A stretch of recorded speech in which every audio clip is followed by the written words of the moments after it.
So we're live. We're live. Hi, everyone, and welcome to the Nerdy Up North podcast. It's a nerdy podcast that's hosted by Northern Nerds. I am one of your hosts, Sam. And I am the other host, Paul. And Sammy just disappeared into the dark there because her hair just disappeared. Sorry. No, it's fine. I was just laughing. You just She is turned the to the mistress Sorry, do I of need the to dark. move it along? I need to move became a along. shadow. Yes. But tonight is a special night because we've got the return of the maestro of the Mega Drive, the Nintendo Ninja himself, the Jake. Hey, Jake. Hello, The everyone. Jack. It's good to be back. It's good to be back, yes. Back here on Sunday night. Sunday night live. Yay! Welcome Sunday night. Welcome Sunday night. Oh God, I can't even talk. This is gonna be fun. Good stuff. This is gonna be great. Check your script Sammy is again. all out of joy and all out of fun because she visited Disney and it's soaked her dark soul with the lightness and joy. So she's coming back to the gothic stage all over again. It was a good job Frankenstein came out on Friday when I came home. It's like, I need this. Yeah, like Frankenstein is like the opposite of the happiest place on earth. Like Exactly. that story. Exactly. I needed it, Jake. I was sick of the darkness. I needed the light. But yeah. So Yeah. it's been a minute Hi. since we've had Jake.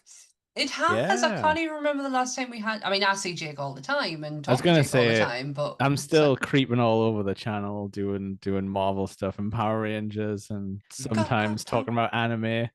But let's be honest, that's less important to this. The main event. This is the main event. This is the main And show. wrestling. I forgot about wrestling. But yeah. It's God, one of those, you do more than me now. But like drip feed, I don't like he take doesn't over do it all the time. It's like I'll do it on his terms. But yeah, I think it always happens at this time of year when we do spooky season because there is a few members of the team that aren't fan of the horror movies or the scaries. So it's kind of like take a back seat and we'll find some new people and some interesting conversations are had. But it's fun though because I like listening to podcasts about scary movies, and then I don't have to watch them, but I get to hear about them and hear about all the monsters and messed up stuff. Which I very much enjoyed a lot of your episodes this season. It was very good. Right. Oh, thank you. Glad someone did. It's all good. But yes. Yes. Oh, it's Sunday. We have had an interesting week as well. As I said, Sammy went to Disneyland, had a fight with Mickey Mouse, and come back with his tail. It was French Mickey though, so Yes. he's a lower class citizen than American. I did Mickey. see him. Did you give him a hug? No, because you can't. They don't walk around Hmm. anymore. You have like meet and greet spots, but you've got to sign up for them. And no, but I did see him. He was out. Do you know he's outside the haunted mansion? But you know why that is, though? It's because of the Tigger situation that happened to Paris, where the naughty Tigger kept on touching up all the mummies. So It must be honestly, it must be a Tigger thing because that happened in Florida too. But yes, we The wonderful did. thing about Tigger.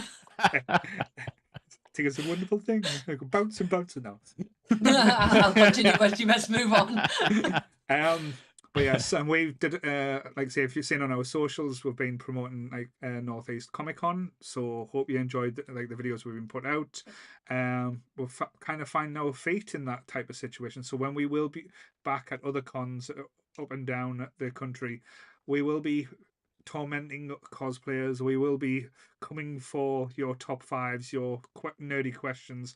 So be prepared. We are coming for you, vendors. But Yeah, yes. it's been proper like con season in swing because I worked a stall at Nerd Fest Fright Fest. I was on there selling Pokemon cards and messing on.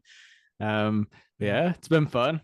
We're getting the Nerdy Up North name out there and making sure everyone knows we're decent people in that.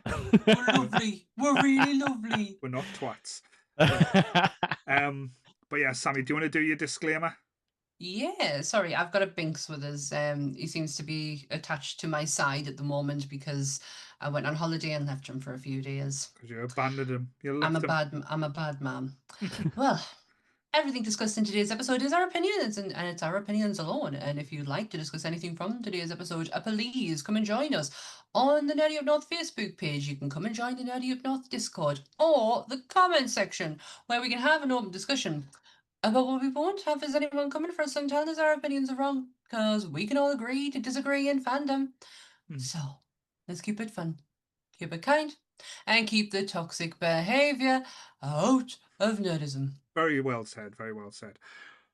So I'm going to start this episode with the line that ends the movie. I love this street.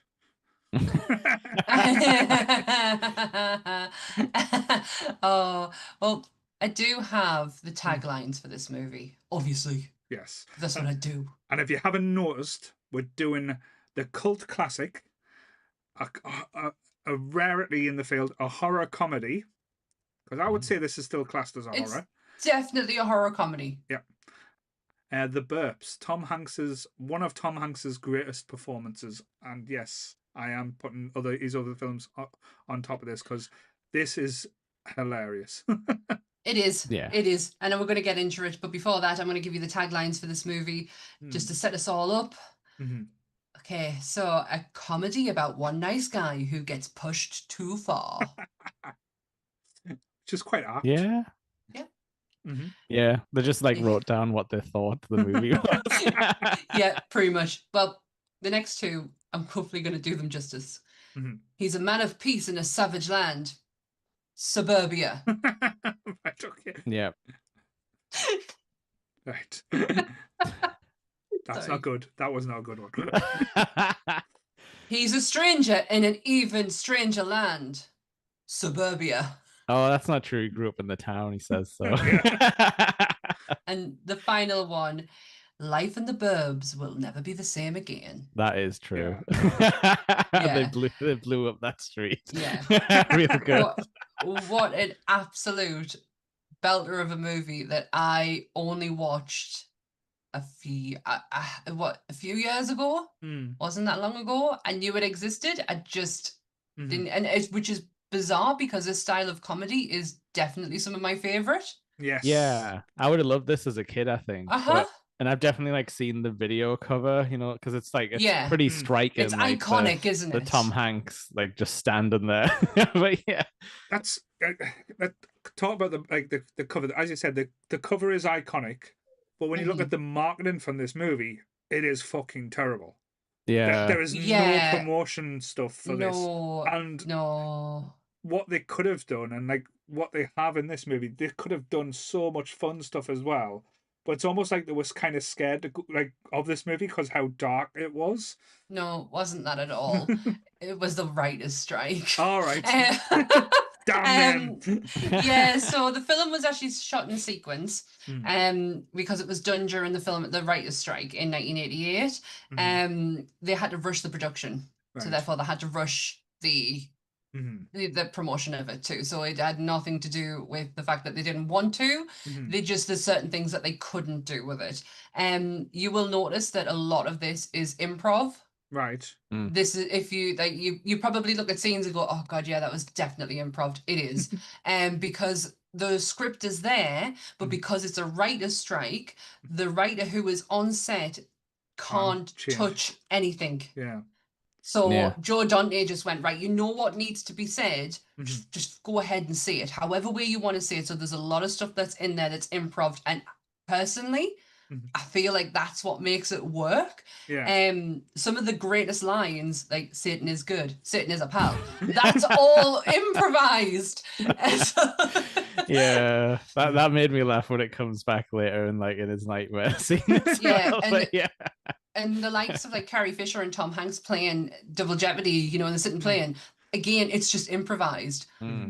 So there's a lot of acting skill has gone into making this movie as good as, bearing in mind this movie bombed. Oh, 100%.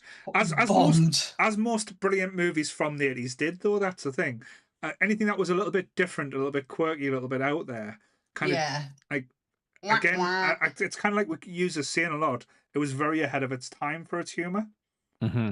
The subtle comedy in this is hilarious. There's one bit I had to actually pause because I was in I had to go to the toilet because I was going to wet myself. So it's so subtle. They are sitting at the breakfast table. You got Tom Hanks. You got his friend. What's his friend called? Art. Art, yeah. that's it, Art. So you got Art come in, and he gets a plate taken away that he's just eaten, then he has another one put down, and he starts eating it. And halfway through, he gets up, walks to the fridge, and takes out leftover ribs, Yeah. something else, and a full pineapple, Yeah, and just puts the pineapple down on the table. And nobody acknowledges it. Nobody says anything. I am bellied over in laughter. Like, that is so funny. There is just some absolute subtle comedy moments in here. Yeah. I think there's a part just after that as well. I loved as like I think like Carrie like brings something over and he like dips his finger in, and then he kind of like makes like this face. And then he, but again, Tom Hanks just keeps talking throughout this, and it's just totally like on the side. Yeah, it's the Walter femur, when they have the femur in there. It's Walter, and they do the scream. That is just. That's the level of comedy I absolutely love. And I love they've done the whole like cheesy get camera trick as well, where they go, whoa! Yeah. What? No, I believe that, Paul. Yeah. Oh yeah. Did you either of you recognize the street? No. So it's a universal backlot that has been used multiple times. It has been refurbished. Was it Desperate Housewives? Yeah. Bingo! Is it really? It is. It's Desperate Housewives. However, Art's house is the shell of the Munsters. Oh, right. I like that. Really? The one that drives the ambulance into. Yes. Let's so destroy the Munster house. The houses have all been like over time, like obviously, you know, the other stuff that come in place, but that shell of Art's house is the original Munsters house, and I lost my mind at that. I was like, oh, that is so cool. That's crazy, and also crazy they didn't use that as the haunted house, like you know, like the creepy house. But that house was just I love that house.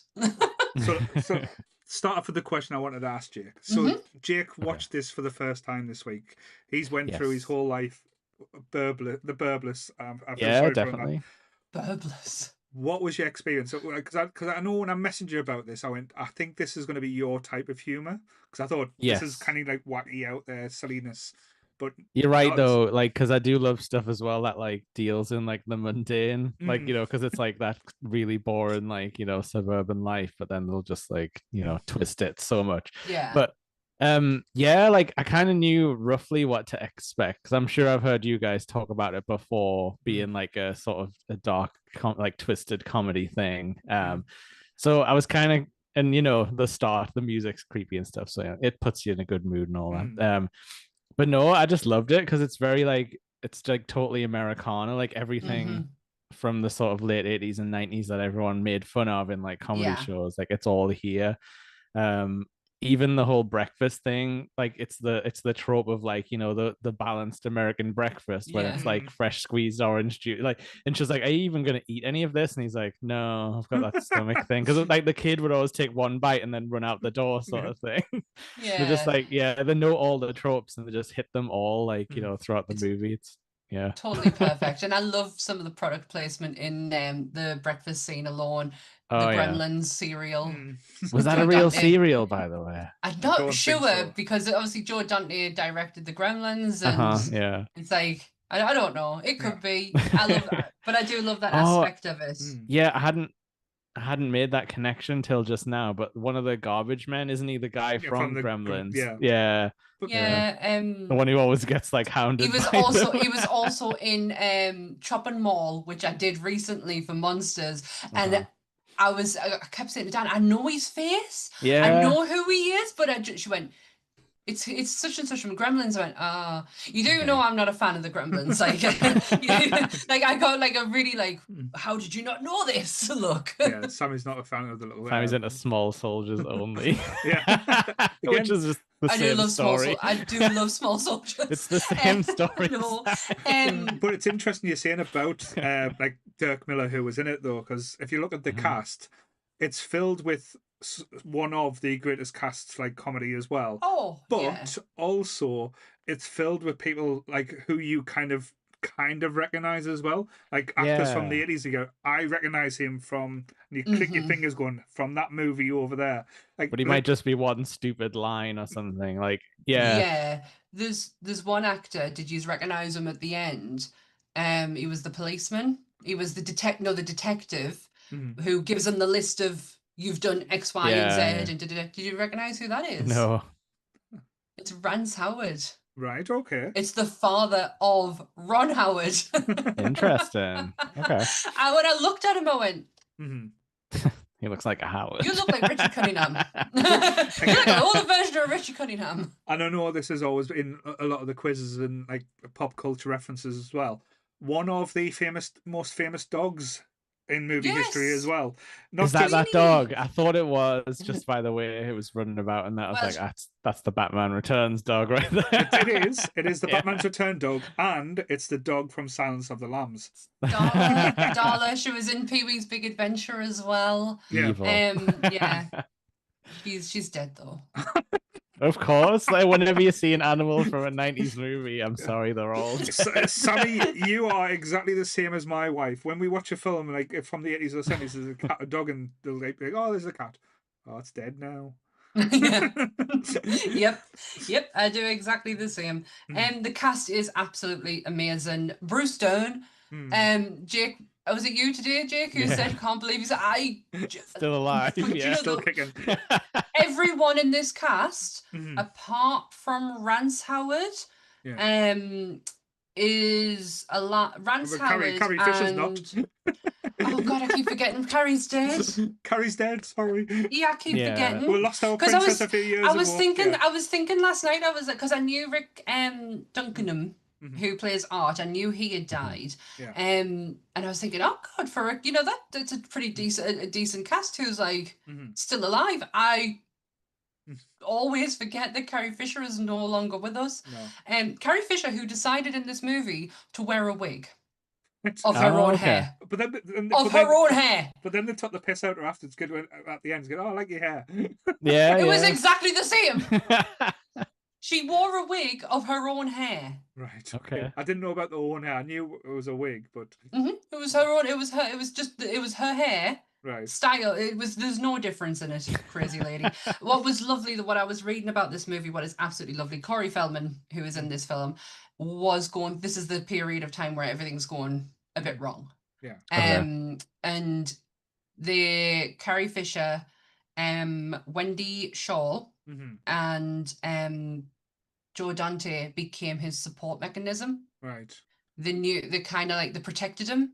Everyone on this film got on so well. Tom Hanks had an absolute blast doing this movie that at the end he bought everyone presents because he just thought it had such a great experience. He didn't get Wendy Shaw. Right. He didn't understand her performance. Right. And he even said to her when he handed her a present, he went, "I don't get you, but it's been lovely working with you," and left it at that. They play the sort of like the silly sort of like blonde bimbo thing. They play it a bit straight, like it's not as wacky as it could be. Yeah. But she's pretty great, and isn't she like in American Dad? Yeah, she got the job for American Dad because Seth MacFarlane is a big fan of this movie and went, "I know your name. Let me hear your voice." And that's how she kind of got the job for it. But yeah, they kind of like became like a protection for him and like kind of made sure it was okay.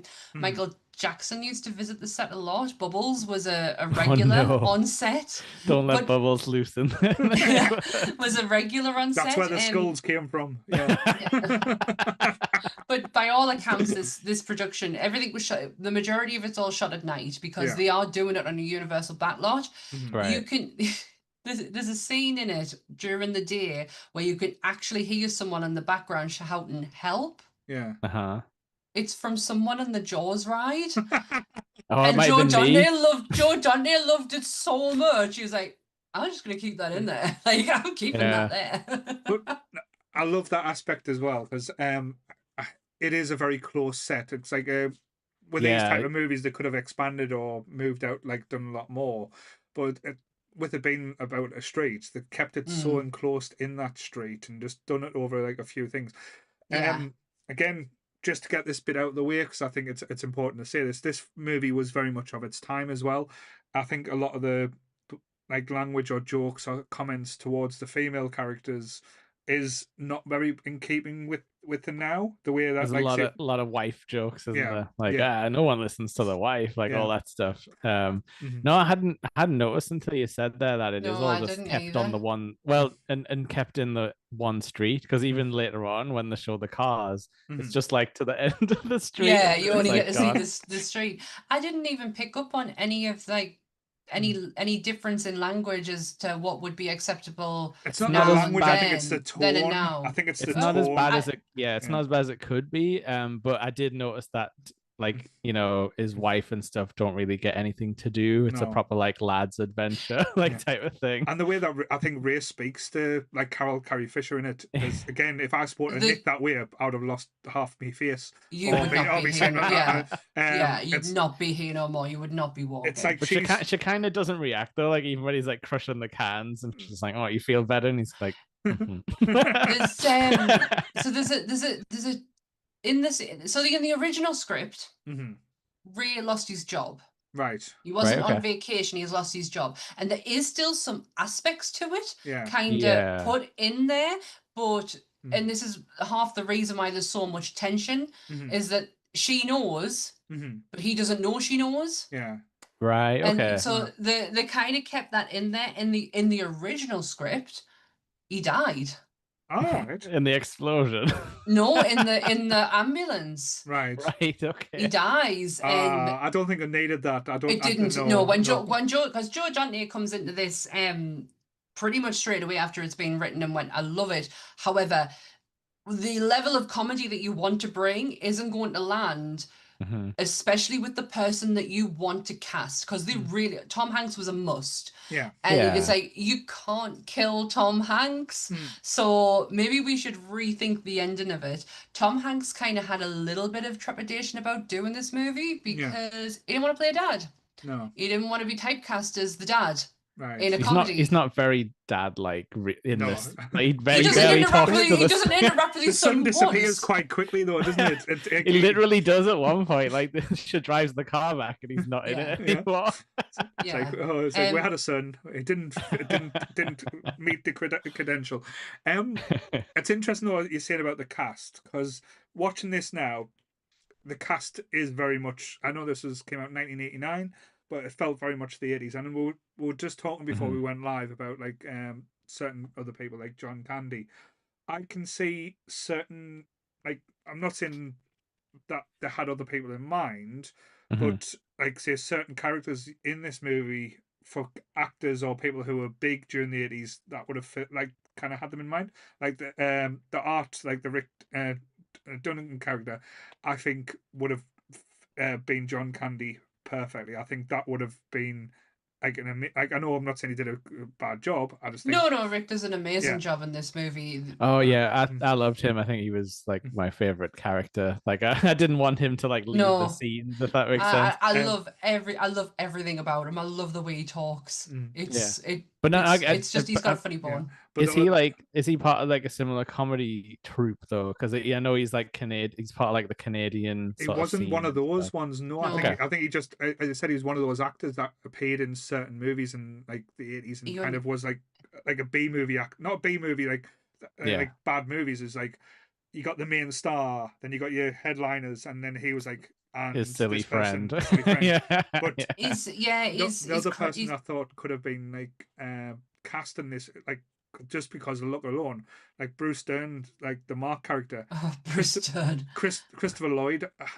That's all I kept on pitching and watching again. Nah. If Christopher Lloyd was in this movie. Do you know what I would have loved? John Candy definitely been in this film, but I would have loved to see what John Candy would have done with the Bruce Dern character and be like, I think the physical comedy out of him, because Bruce Dern is he doesn't push it far enough. No. For me, there's something quite lacking. Like he gets this kid into a headlock and he's like, I spent 10 years in the bush. I could snap your neck into. There's no like. I just feel like he's going to give his head a pat. Like there's nothing. I don't feel like he did it. He pushed it too far, and I think Candy could have really gone in there and like really brought a physical element to it that would have made it even more hilarious. Bruce Dern's not a standout in this for me. No. Oh, I quite liked him. I liked him to a degree. Mostly because like he starts off scary, but then it's not very long into the movie, he's like palling around with everyone, like pretty Yeah. much. When he falls off the roof, that had me in fucking kinks. I That was fall's like, great. That poor stuntman. Oh wow, he's from. Sorry, I've got Richard Duncanham's Wikipedia. He's from Saskatoon. Saskatoon. He was also in Scary Movie. He played a dad. Ah, I don't remember that. Yeah. I will have seen that, but I can't He's picture just him. He's honestly the one when that you if you got any molly, you got any crack. Yeah. It's like, Right. Okay. yeah, Yes. he's just been this is kind of almost like his What he does. this is the level of comedy that you get from him. Like he's in Groundhog Day all for like 5 minutes, Right. and even in that he's got some funny chops about him. But the credits that I can see, he's just a bit player. Like he's not main character. And I feel like this movie might have been the one where he was the main. You know, he was on screen for such a long time. Yeah, I love him though, because he's like, I think he's so funny. everyone knows a guy like this who like he can always like get a special deal somewhere, or he's like, you know, curtain twitching or But I think this is why I think I love this movie is so much. Like I loved it as a kid because of how silly it was. But I loved it even more as an adult because we all know a situation or people around you that's like these people or had these things kind of happened. Like my grandmother, bless her soul, before she passed, she used to sit at a front window, blinds open, just watching the street, just watching the street go by, people and like watching. people watching. I think this is the ultimate people watching movie because just taken to another level where they are literally breaking into people's houses. Yeah, it's to be fair interesting though, everyone's only just one step away from doing something as ridiculous or stupid. It just takes one bad idea to go to that levels as well. Because that's what I was thinking of you, Paul, because you always have these grand sort of plans to relax when you have time off. You just think he's sitting at the window just looking at people. No, it just doesn't work out for him. Like, you know, the universe just says, no, you're not allowed to have a relaxing vacation at all. I love that aspect. Like when you referenced it, I was laughing. I was going, but Tom Hanks' character in this Ray is a complete bellend. I can see it's one of those things. He's not a nice guy in this film, I don't think. No, but he's your classic stressed out, like working dad, isn't he? Like the 80s dad who's like, you know, he's got a job that we don't even hear about, but we kind of know what he's doing. We can tell by his attitude what kind of person he actually is. I'm gutted as well now. I'm not bothered we didn't get a sequel to this movie. I wanted a prequel now of what happened with that ice cream parlor. That side story was fucking amazing. Well, in 2024, right, it was picked up for a TV show. Right, okay. With Keke Palmer, is looking to be headlining it, and it's going to be produced by Seth MacFarlane. All right, interesting. So there's discussion. Peacock ordered a series adaptation of the film from Universal Content Productions. Keke Palmer is headlined in the series, with Brian Grazier and Seth MacFarlane producing via Image Entertainment and Fuzzy Door Productions. So that was as of 2024. So you might get to know about. See, I mean, it's a classic story. It's pretty much like Rear Window, really, isn't it? Like it is. Yeah. The comparison is, it's just in Rear Window, Jimmy Stewart doesn't get out the chair to do anything, whereas Ray did. The extremes. Yeah, and it's been parodied in so many things. Like The Simpsons have done it like loads of times, and like not just the tropes, not specific Burbs stuff, but but like there's certain aspects, like the digging up the back garden at night was just fucking hilarious in cloaks. I was like, how creepy was that? But done so well. But it's like there's so many switches, bait and switches in this movie as well, because a lot of people credit like movies like The Sixth Sense or Usual Suspects giving us these twist endings or twist movies. There's that many twists in this movie. It's surprising you don't get whiplash at times. It's like it kept me guessing like the entire way through, because I was like, well, surely when they find the furnace, we'll see something, and that's kind of like a non-starter. And then like there is a reveal. But everything's in there. Yeah. When you find out later on, like if you just open that door, everything was in there. Yeah.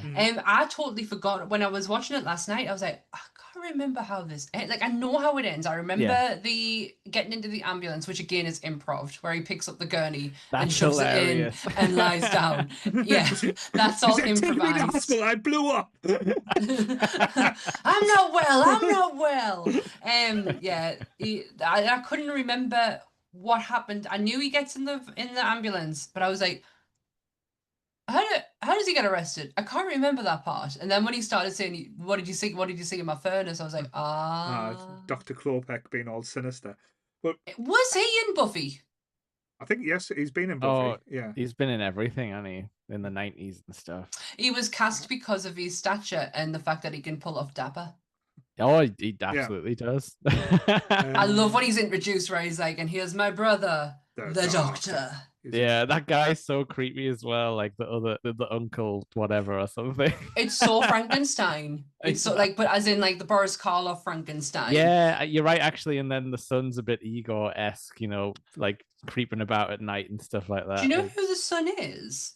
It's Courtney Gaines, who was Malachi in the 84 Children of the Corn. All right, interesting. I got a shock with the when he's putting stuff in the bin and you can see him getting angrier and angrier. That was real.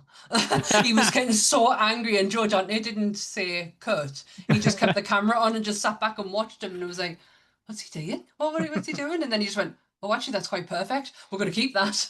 Yeah. I don't think he was in Buffy. Sorry, I'm just looking now. No, he's not. Oh, okay.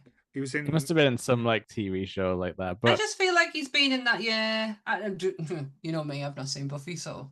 He was in Gremlins. I love the escalation of this though, because it does start off like proper. Like really subtle, where you're like, well, I don't know, there's some weird noises, and he kind of steps on the property line, and they make that joke, or like everything switches off as soon as he like touches the property line. But it takes a long while before we, as the viewer, get to see anyone come out the door, because like they do the bees thing first. The bees are hilarious. And it looks like, as I said, the practical humor with that as well. When you hear the come buzzing, over to me, I have the water. Then he gets fired up in the air as well. It's so like cartoonish as well, like they're like proper like holding the butts, like cartoon characters getting stung by yeah. How he spits one out of his mouth as well, like that looked real, and I'm like, he just had a bee in his mouth the whole time. Do you know, I'm sitting here earlier on and I was like, oh God, this is a cast that's like still around today. He's dead. Oh, everyone's dead, dummy. Don't look at the dead list, sorry. Henry Gibson, who played the Doctor, died in 2009. He was great. Oh my God, he was great. His credits are unreal, mind. But yeah, sorry, that's just stay on target. That's made me sad. I thought he was still alive. Used to, you're the lady of death. You should be used to people dying out for your sins. But yeah, everything about, like as I said, the base scene was class. When they found the bone, that again, the humor, the humor of this. But then I think what comes down to, like as you said, there's a lot ad lib, but the timing in this movie is to perfection, and as Jake said, it keeps you guessing, keeps you hanging on. Is it bad? Is it good? Like what's going on? Is it just like playing tricks on the mind? Is it tricking us? And I think the time where I think they've got to, like, I know what's happening, but then you don't really, is when Walter gets out the car again at the end. And you think, they've all made a mistake. This is going to be like so awkward, and how bad is it going to be? I was expecting that twist at least, but then not some of the other ones. But yeah, that was the part as well. I was thinking like, because the sort of old army guy, you think he's like hates everyone in the street, but then as soon as he thinks someone's been killed by like outsiders, he probably goes into like street defense mode, doesn't he? Like, and he's on board suddenly, and he's like, "Oh, we're gonna sort this out." Nobody calls the police because I don't know. Because it wouldn't be funny if they did, I guess. I love when they go into Walter's house and he's like, "There's been a struggle." Because there's a chair over. One chair. One chair. And the telly was left on as well, wasn't it? And that just really silly moment where he's like, obviously Art's gone in the fridge. And Corey just like smashes through the plate with the door, and they're just like, Okay, time to leave. It's like we're losing face. But then Art starts trying to nick stuff as well. Like, what kind of Yeah. twat is he? It's like, oh, Yeah. he's not going to need any more. It's like, why?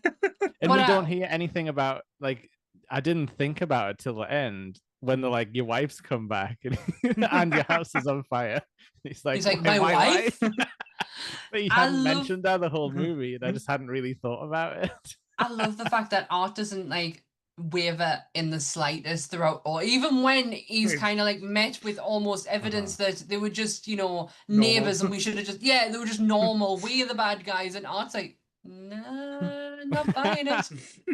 Not buying it. And like, I think that's the thing though. It's like his character, like he doesn't have anything else in his life No. apart from like making up This. these stories. Yeah. I tell you what, though, it made us want to live on the street. I'm not going to lie. I thought it would be hilarious. Yeah. They're all like, it's one of them, like sometimes in a comedy like this, you would get some really horrible characters, like especially in like 90s comedies, this would be different. These guys like all seem to kind of like each other, even if they're sort of annoying at times, but there's no one who's like evil apart from the baddies. And even Corey Feldman's character for a who you'd think would be teenage, he'd be like an a asshole. delinquent. He's not.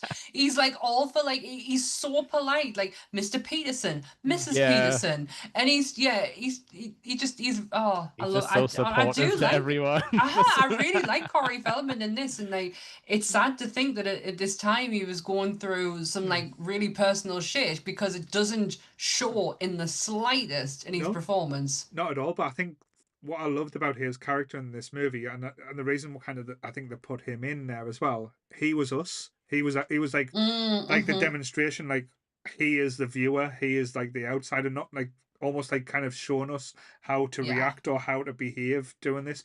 Yeah, and it's so evident as well when he's got the girl over for the date, and she's like, "Oh, let's watch a movie." He's going, "No, this is better than a movie. Come and watch this." And it's like by everything's like going like clockwork. There's Mr. Peterson. He's going over there to have a sneaky cigar.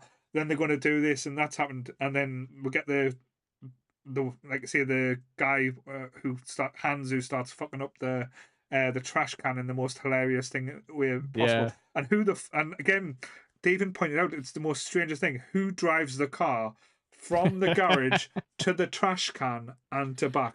Like it makes zero sense. Yeah, and they're just like, I don't think I've ever seen anything like that in my entire life. And I love that aspect because a lot of movies it kind of treats us like we're stupid. And it's like, and it's like this has happened because it's a movie, but they're like even pointing out this like the stupidity or the craziness, like, and even like when he's like climbed up the pole and said, "I've done this many times, it's gonna be fine," and then like shocks himself, and you think, "Oh, that's the gag," but it pays off multiple times during that aspect's like, "Let's break in. Have you got your wallet?" It gets the cards out. Everything's melted in the cards. Great callback. Later on in the street when everything's in darkness, it's like, oh, something happened and the power's out in the street. It's like, again, great thinking and not just like being lazy as well. Like this one aspect that happened, it pays off numerous times through the film.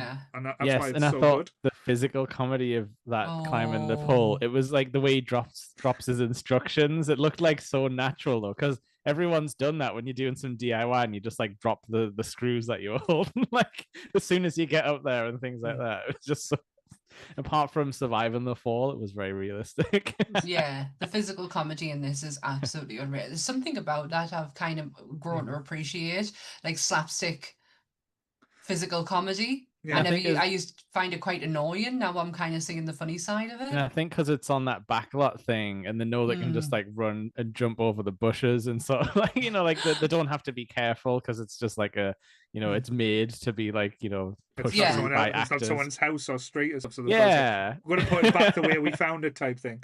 What got me when I knew it was a backlot and the house blows up at the end, I was like, oh. Yeah. Oh, well, that's not getting used again. I love the shot as well when like the sort of all of the second level falls down when they're both like stood in front of it and they kind of don't even like react to it. But it's just great. Like it's a great shot. That house is lovely though. I love that house. No, it's creepy, Sammy. It's got a giant furnace pipe. One thing they didn't mention though, and again, watching it today and it made us a bit sad. They blew the house up. Where's the dog? Yeah, the dog does disappear at some point. Which dog? The big dog. Their dog. Yeah. Oh, we want to hope it's in the car. Yeah. That would be sad. That would be really, really sad. Even though all them dogs are also, how much of a pro actor is Tom Hanks for eating that sardine? That sardine in a pretzel. Oh. He just puts it right in there, the entire thing. And they had all the squishy noises over the top of it, but he does not move his face 1 inch. No. I talked about the. We need to get Lee to recreate that scene. It's even on his little. It's even on his little credit stinger at the end as well, isn't it? Like when when they're showing all the people, it's showing that scene. But do you know how I mentioned earlier about the fact that this was done through the writer's strike and it was kind of rushed out?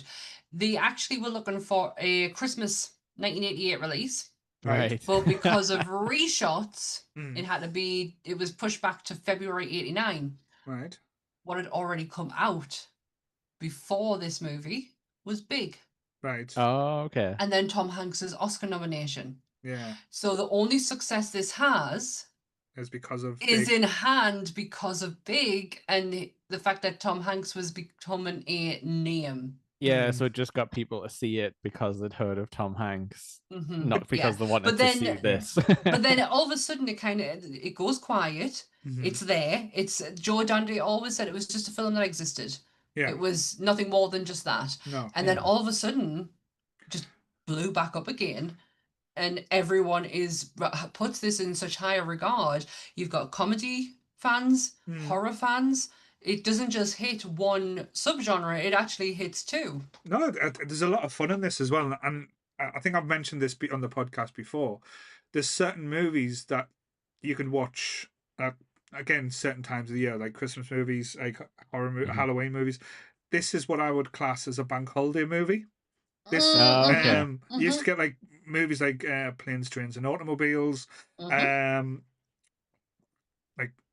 like movies that used to be on Honey, I Shrunk the Kids and stuff like that. Like used to be on or Short Circuit. That used to be on like on a bank holiday or a Sunday. Like I know that sounds weird, but that like movies where you can just chill out, relax, sit back, not over making you overthink. Because again, it's a very simple movie. It's just very A, B, and C. Yeah. It doesn't have to overcomplicate. It doesn't have to be clever. It's just gives us real and interesting characters. I think this is a very character-driven movie. Yeah. And each one of them kind of has the standout points. None of them's kind of like, trying to overdo it. Like Jake mentioned the slapstick. Tom Hanks is very straight in this until the end where he's blown up and becomes one of the best slapstick comedians in the world. Like I talked about again, the ambulance scene is just absolutely perfect. And going down the street when they're on the gurney, the doctor and him is just absolutely comedy gold. But even at that point where they still think they're going to get done, it's like, citizens arrest. It's like, give it a rest. And Corey Feldman saves the day as Ricky just by pulling back the blanket and goes, what are these? It's like a Scooby-Doo ending there.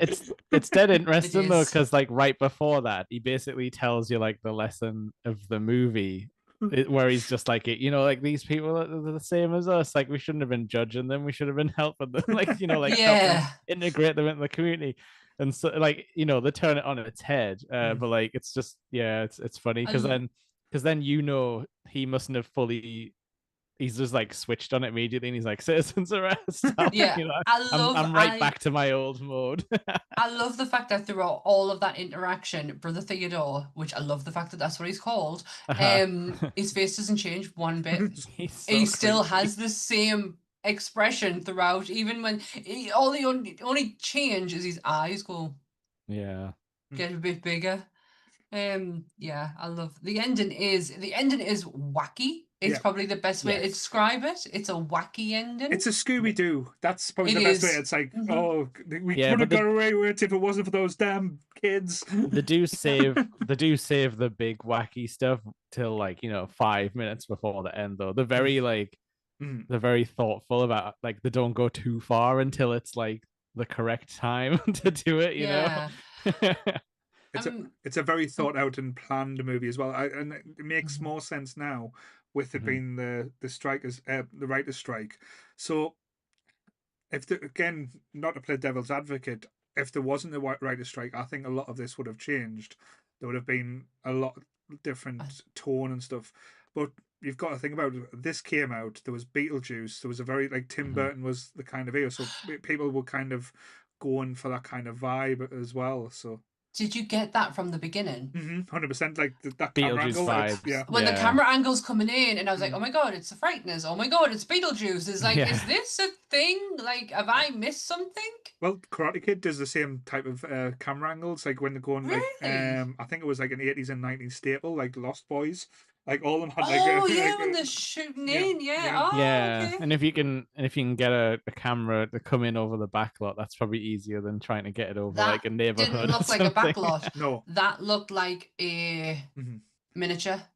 Yes, I think that was a miniature. Yeah, that one. That looked like a miniature until, and this is where I thought that the editing is so clever because you can't see the stitch of the miniature to the actual house. No, it fooled me anyway. That's what it looked like anyway. Yeah, I was going to say, because you mentioned earlier, and I was going to play on it, but how this has been picked up and they're looking to do a TV show. I would do it differently if I was going to be doing it. I know I'm not. I know I come up with brilliant ideas of like having Nick Cage in every single monster movie. Mr. Hollywood over there. Mr. Hollywood. If I was going to do this now, I would change the country. I would love to see this in the UK. But like spaced, like having like a spaced vibe instead of like in a flat. Like have like Simon Pegg, Nick Frost, and all the weird characters from Spaced in the street, trying to act normal. I think, and get some chavvy little twat running around, being the Corey Feldman character. Because like Pegg and Frost are like that perfect duo of like the sort of the straight man friend and then the silly friend, but then the silly guy can talk the main character into. Do you know that you're right? The dynamic between Hank's like Ray and Art and Tim and Mike in Spaced is quite similar. Yeah. So you could see him talking him into digging up the neighbors. Do you think like definitely Mike? So like if they did a modern one, do you think they would they set it in modern times though? Because like I'm thinking like now the whole suburbia thing is like, you know, like the local Facebook groups and stuff like that where everyone's like, it would be hilarious. Yummy mummies and but it could work in any type of like formula you put in. I think this is why this is so would do so well in any type of place you put it, because you've still got curtain twitches now. You've still got people, again, you get the joke from Facebook. Oh, I can't believe this has happened. What's wrong? Oh, I'll message you. Inboxes, babes. Those type of jokes. Inboxes, babes. That would work in that type of vibe as well. I don't know how a TV show would work though, because I think it would overplay it, or I think you would get bored of the joke too quite quickly. Yeah, if they stick to the same formula and it's going to be the same story but done in TV format, you know the payout, you know the ending.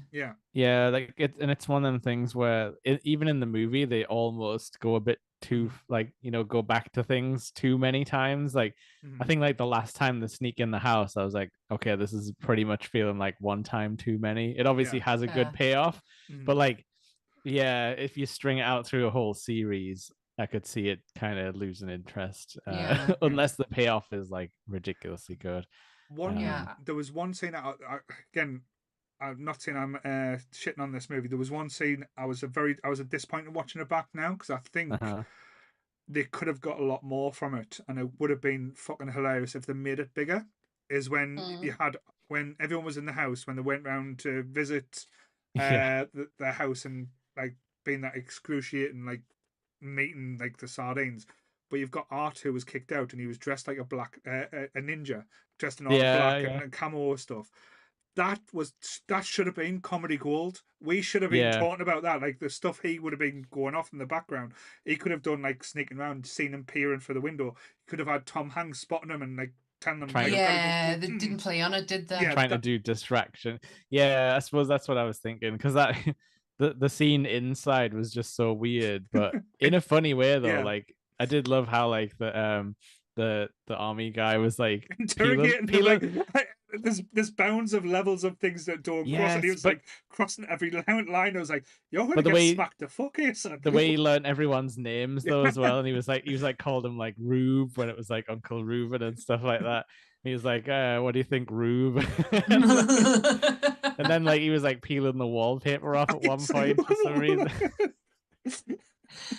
Like, why wouldn't you get kicked out of the house for doing something? Like, again, if someone starts peeling my wallpaper, I would be beating them to death with their own shoe after that point. I was like, you gotta fucking lick the wallpaper back on there, mate. So like that's kind of what I was meaning though, about like that kind of character could get really dark, you know, like the army guy who's like, oh, hands, like it was that Slavic, like that kind of thing. Yeah, they could play that really dark, but he's kind of like too silly for that. Like he's not actually intolerant, he's just like a I don't know, busybody basically. He wants to know what everyone's doing in the street and make sure they're with his army ways. I would like to have seen a bit more of Walter. I know Walter is the, you know, the rear window, the missing person, but something about Walter is quite intriguing. I don't know if you looked around his house. He has a photo of him and Lucille Ball. That's real. Right. The actor worked with her. But there's just certain things about him, like I thought were hilarious. The fact that he just allowed his dog to go and shit on someone's. He had like an American Victor Meldrew type vibe thing. Yeah, I was thinking like Mr. Wilson from like Dennis the Menace at first, and I was like, oh, this will be like the silly guy. But yeah, he gets. They don't really. Look how smart he was. Yeah, but I think they probably would have just. The only ideas they would have had in '89 was to make like gay jokes about him, probably. So potentially, maybe it's glad we didn't get it. Yeah, I love when beard or something like that. I love when Rance's reading off the list of charges, and you also send a letter to the man saying you kidnapped his dog. He shouldn't have interpreted it like that. Why did he leave his dog in the first place if he was that bothered? And she was dirty as well. Yeah, and he didn't send anyone to check on her, like, you know, or anything. So he should have been happy that someone said that had his dog. You know what's funny about that bit? Again, got your dog. movie magic and everything as well. Like the charges that they were given Rhea's character, he would have been handcuffed in the back of the car instantly. And it's just instantly. Like he's allowed to sit there with his wife to make offhand comments and see the victims as well. I do like it when he writes the note though to Walter, I've got your dog. Because he can't be bothered to figure out the right word, and because he scrumbles up the nice version. He's like, and then it does make sense why they have his toupee a bit later. But then when it's revealed the evil, it's like, okay, yeah, I don't know, it's weird. I've just been reading about just scanning over Joe Dante and his his work, his level of work, the amount of stuff that Joe Dante should have been a part of and should have done is mind bending.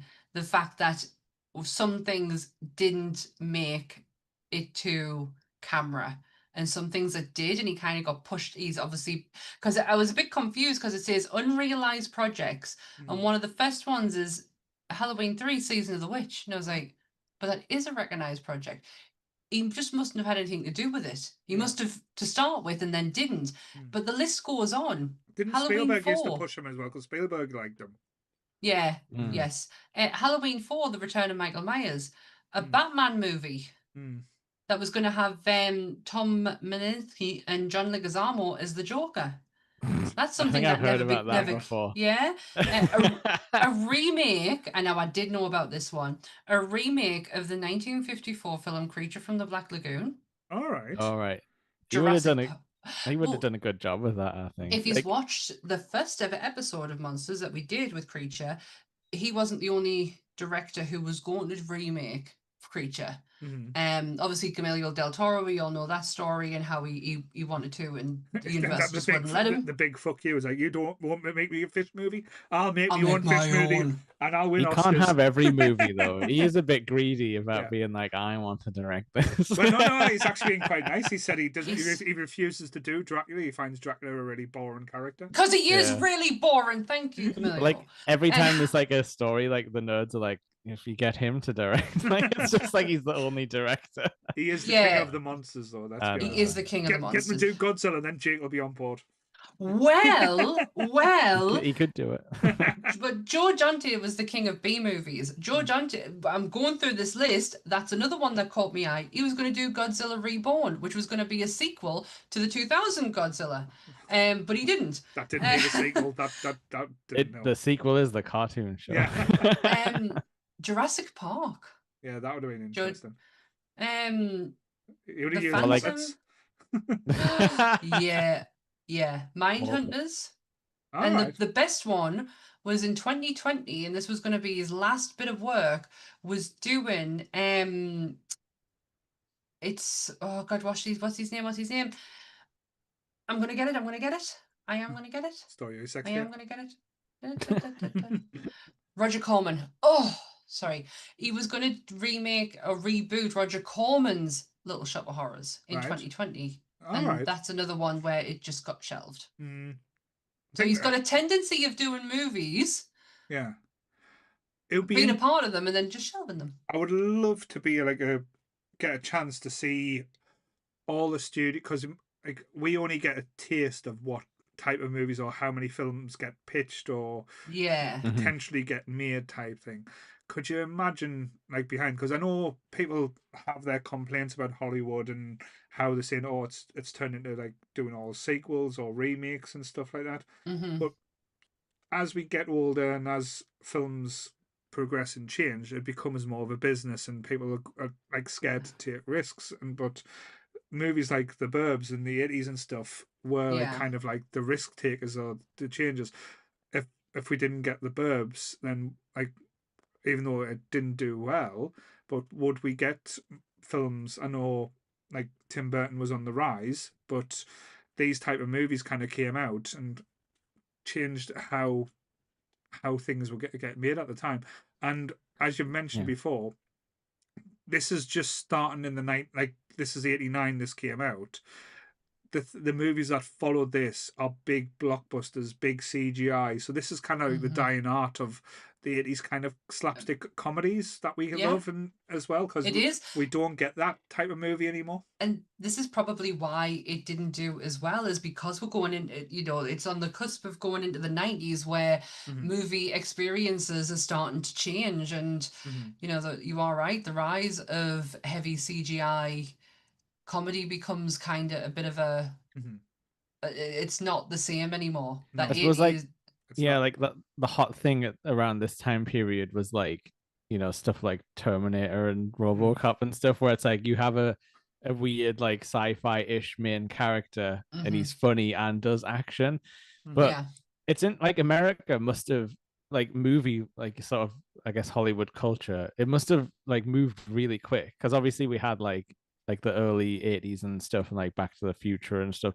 like where it's like very much like playing it straight, where it's like, oh, this is Americana and we love it and this is what it is. Whereas like this stuff and like Edward Scissorhands and things, it's like it's very much poking fun at like the suburbia and being like, oh well, we all hated growing up here because the adults were all fake, and like, so like it's like they're moving really quick. And then obviously the 90s is like Generation X counterculture stuff and like action movies. So like maybe it just came out at the wrong time. It was like a bit too early to be making fun, and then a bit too late. And it's an odd one. If this came out now, like if this wasn't made back then, I don't think this would get a cinema release. I think it would go straight to streaming, and I think it would blow up and do really well on streaming because of like the vibe and the thing it gives off. Comedy. I'm just looking at comedy movies from 1990, and the shift is unreal. You've got the likes of, I mean, I don't know why they're classing Pretty Woman as a comedy, but there you go. Prostitution is funny, guys. It's allowed. You heard it here first. But you've got Bird on a Wire. Great film. but you can see the like Kindergarten Cop, Crybaby, Mermaids, The Witches, Problem Child. You can see that shift in the style of comedy. The sketch comedy style is starting to die out in the big Hollywood comedy, because I feel like this could be deemed as sketch, not directly as sketch comedy, but because of a lot of the improv in it, it does feel has like that same element. It does feel like a Saturday Night Live like kind of cast, even though extended they're not. bit. Yeah. That's interesting, because like as much as we didn't get a lot of Saturday Night Live on like UK television, it did pretty much like steer comedy, because like in the sort of earlier times it was all like the like the John Belushi's and stuff like that. Then in the mid 90s it was all like Jim Carrey and Will Ferrell's and stuff like that, and then that sort of changed the movie like landscape again. So it maybe it is just one of those things where but like it's a great movie. It is a shame it didn't hit, because I don't see anything wrong with it. It feels like it's similar to Ghostbusters in my eyes, where it's like that kind of same vibe, where it's just a weird little story, and then all the characters are like fantastical but charming, and like you just go along with it. And it's subtle comedy. It's not like in your face, boom, this is funny, this is funny, this is a funny line. It's just genuinely funny because of how it's acted out. I'm trying to make sense of that. It's one of those movies where you get and you watch and you think, oh, you can almost imagine it having a laugh track, saying like, this is going to prompt you to laugh now. This doesn't need that aspect. No. And you could do this episode in a sitcom, like if this guy was a sitcom dad, like you could do the episode where the neighbors are up. I could say this is a Twilight Zone episode. This would fit in a Twilight Zone perfectly. Where did I read that earlier? It's like somebody did describe it as a Twilight Zone meets what's the TV show called? Something about a beaver. Leave It to Beaver. Leave It to Beaver. Leave It to Beaver. Leave It to Beaver is Tom Hanks's house. So I left it out because of the American reference that we possibly would not get. Only from hearing it on The Simpsons and crap. But let's do it for the cool kids. This feels like an extended episode of Erie, Indiana. Forever where. Forever where. You can imagine Marshall and was it Sam? Marshall and Sam trying to get the house of the Corpex. Honestly, this movie is hilarious for all the right reasons. It has an amazing cast in it, and Satan is good. Satan is our pal. Oh man, like we didn't really talk about that scene though, where they start reading the demonology book. He's just making shit up, and he's like, Satan is good. Satan is like, a pal. He's like, you're chanting now. Do you hear yourself? Like once they're in here, it's game over. And for a second, I was like, "Oh, is there a spell element going on here?" Like it makes you believe it as well. Like in the moment, I couldn't remember, and I love that line. Satan is good. Satan is our pal is one of my favorite lines. But I couldn't remember where it came from until I rewatched it, and I genuinely thought it was because he was listening to a track and it was going backwards, and that's what he could hear. I didn't realize he's just making this shit up in his head. You know what's a fun little link to Hanks and the Satanic Panic though? He was in that D&D movie where it was about D&D. If it was actual devil worship, that was one of his first movies. Where he's like an investigative reporter who gets sucked into the world of D&D, but it is actually like a demonic thing, and he gets like in rituals with them. I thought he was in. I thought you meant like one of those ads where because obviously D&D becomes the part of the Satanic Panic, and I thought they might have like brought ads out and he was a part of that. No, he was like it was literally a fictitious movie where he is the main guy, but so he's been linked to the Satanic Panic a couple of times. Very cool. Always on the outside though. But I think that's a nice place to leave it, like with that bit, like the Satan is good. Satan is good. Satan is my pal. I think I'm gonna get that tattooed on us one too. I think that's the hidden message for this episode. We're gonna put some like backwards playing record in the back, so saying that. See if it would make a good T-shirt though, like a Burbs T-shirt sort of. I'm surprised. Oh, actually, did Hell on Shirts bring out a Burbs T-shirt? I'm sure they did. Don't know. There's not By much. Now there will be. There's not much merchandise for the Burbs, to be fair. I'm sure they did. about a year ago had the long sleeve and the short sleeve. I could be making that up. Someone definitely did. It was either Helen Shirts or Terror Threads. One of them had a Burbs t-shirt. Sammy's why after a free t-shirt there, guys. That's just saying. Yeah, that's why they wanted more RoboCops and Terminators in the world, though, because you can't make toys out of this movie at all. No. Well, that's it, isn't it? And we know this You're not from going to get a movies Happy that Meal. we've no, but we know this because we've done movies, especially the early 90s, where they are very toy centric and aimed to bake toys. This ain't going to do it, and this is where the shift happens. So to like merchandising, yeah, I suppose that makes sense. Yeah, this is why this comedy is gone forever in a way. You won't get this style of comedy again. Certainly. Unless there's a marketable t-shirt like the Stranger Things Hellfire one. Oh, it's got 2 weeks away. Oh, wait. So, yes. So thank you everyone who's listened there to us wax lyrical about the Burbs. What's coming up this week? So no monsters tomorrow. No monsters tomorrow. No, I was on holiday, so didn't record. But we'll be back the following week, and we're coming back with another Joe Dante movie. We're doing The Howling. Yes. November's Joe Dante month, everyone. So get ready. Oh my God, should we do Gremlins after? Little fuckers. Yes, we're doing. We're coming back with it with The Howling. So if you missed any interest in Joe Dante facts on this episode, I'll give you them again on that one.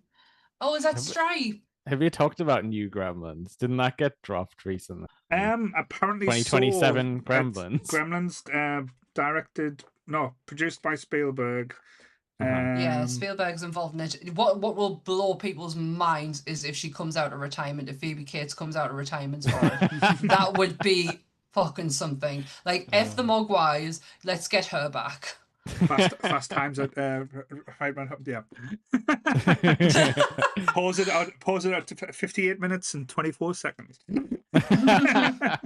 But yes, and we've got Top Grumps on Tuesday, which I don't know what they're doing, because Lee and Chris are obviously doing something better this evening. So neither of them are here, so they can't tell us. And to be honest, you know, even when we have them on here and you say, what are you doing next? What are you doing on Top Grumps? I don't know. No. I can't. I still haven't recovered from that Lion King in 2 minutes. That was all Lee's face plastered over everyone. Yeah. It was terrifying at the time. It's nightmare fuel, isn't it? It's the Pumbaa that gets me. I showed Nick and showing, what the fuck is Lee doing? I don't know anymore. Lee just wants to be in every movie, and he's going to make it happen by superimposing himself onto it. Yeah. We've got Anime Club and Straw Chats, on Friday. Yeah. We've got Wonk returning on the Saturday. And then we're back next Sunday, and I think it's going to be an interesting one. We're doing our favourite John Candy movies, or just talk about John Candy. In essence, we'll be talking about the documentary and just having a bit of a conversation about that. So I think that one's going to be a bit more lighthearted and a bit fun. It might remind you of the Christopher Reeve episode. Or the Robin Williams one. Yes. Yeah, I think it'll have the same kind of feel. Cool. Have you got any Power Rangers stuff out this week, Jake? Possibly, because we block recorded quite a lot, so I don't know if it's all come out yet. But basically, we stopped right before the Green Ranger stuff, before the main event of season 1. Because Becca got the dagger and she's been sending us videos of her playing with the dagger. Just saying. So we'll record that soon. Which, you know, when I was a child, that was like peak dramatic television. And still talks about it today. You had to wake up every morning to see what was going to happen. It was like a 6-parter or something, which was unheard of back then. Yes. So the recording of this episode will go out tomorrow. Oh yeah, I didn't see it because I didn't do monsters. Sorry. Yeah, so as there is no monsters, there will be no monsters. Even though, so Lee clearly didn't watch last week's episode when I said I'm not putting the audio out. So Lee, you don't have to send us it, because I checked my emails this morning and lo and behold, he sent the podcast over for us to do on Monday. Yeah, so the audio for this episode will be available tomorrow from anywhere you get your podcasts from. If you have been in the chat, hi everyone. Thank you so much for staying with us. And please remember to like, share and subscribe and hit the notification bell so you never miss an episode. Yes. So Yeah. So Yeah. same bat time, same bat channel. Stay nerdy, everyone. Bye. Bye. I love this street.